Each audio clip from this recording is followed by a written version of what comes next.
Hey guys, good morning. We are in Genesis chapter 47. And in Genesis chapter 47, some crazy, super ironic stuff is about to go down. We've got Joseph, we've got his dad, we've got his brothers, we got Pharaoh, and we've got a famine. We've got a whole lot of hungry people. This famine has been going on for a while. They are out of food, but Joseph, that's been a part of the plan for him all along. He's had this plan in his mind that was given to him by God to stockpile a bunch of food. And so that when the famine comes, there will be food for everybody. So he's done this. He's put this plan in motion, and he's got all this food. And he's the only one that has any food. And everybody else is going hungry. People are starving.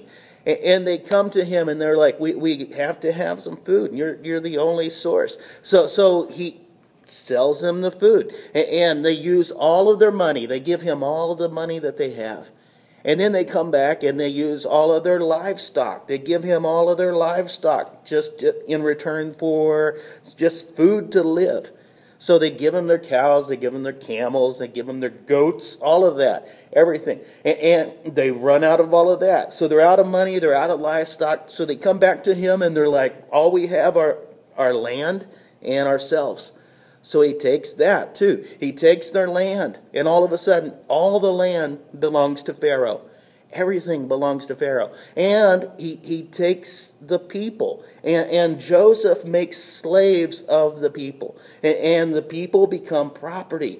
Here's the crazy, ironic thing that is just makes no sense at all. Joseph had lived part of his life as a slave. He had been a slave. He had lived part of his life in chains. So he knew what it was like to be property. He knew what it was like to be in bondage to someone or something.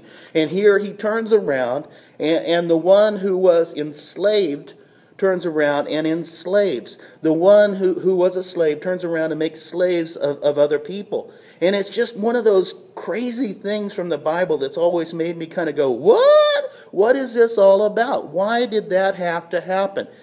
What was Joseph thinking? Did he not remember what it felt like to belong to a person? Did he not remember what it felt like to be enslaved to a habit or to something? And here's the deal. Sometimes it seems like we do the same thing. We share our chains. A lot of times we try to put people in the same cage that we just got out of. God sets us free from a lot of things. He sets us free from fear. He sets us free from insecurity. He will set us free from that having to be perfect all the time. But a lot of times the very things that we get set free from, whether it be fear or pride or the need for perfection, we turn around and we put those same chains on other people. And a lot of times it's unintentional. It's just a byproduct of living in chains for so long. We don't even realize what we're doing. But here's the deal. The Word says, who the Son has set free, who Jesus has set free, is free indeed. Okay? They are free indeed. We need to live free. And we need to make sure other people are living free. We can't use our freedom as an excuse to enslave others. We need to live uncaged. We need to live out of the cage, and we need to let other people out of the cage as well. Okay, the Son came to set us free in word and in deed. Okay, who the Son has set free is free indeed. Jesus said in Luke chapter 4, verse 18, he said that he came to proclaim liberty to the captives.